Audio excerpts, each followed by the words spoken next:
La surveillance algorithmique mise en place pour les JO aurait dû prendre fin le 31 mars 2025, mais le gouvernement en a décidé autrement. Ce 11 février, l'Assemblée nationale a voté un amendement prolongeant son usage jusqu'en 2027.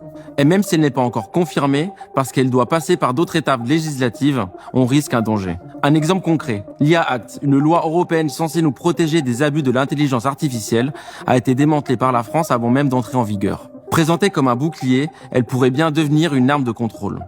Et cette loi est déjà en place depuis le 2 février 2025. Pendant ces négociations et nos révélations, on montre que la France a fait un lobby acharné pour détricoter cette loi protectrice. Depuis 2015, on observe un renforcement des enquêtes administratives et du fichage des personnes à risque, des outils utilisés pour contrer le terrorisme. Cependant, nous avons constaté des dérives. Et derrière ces dérives se cachent des visages, des histoires et surtout une réalité bien plus concrète.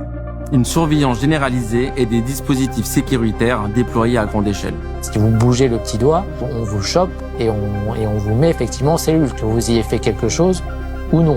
Prenons l'exemple des JO, où ce ne sont pas des criminels qui ont été ciblés, mais des militants, des journalistes, des citoyens engagés. Pourtant, ils ont été surveillés, fichés, perquisitionnés, placés en garde à vue. Un dispositif répressif massif sous couvert de sécurité. Toute personne militante, on l'écarte.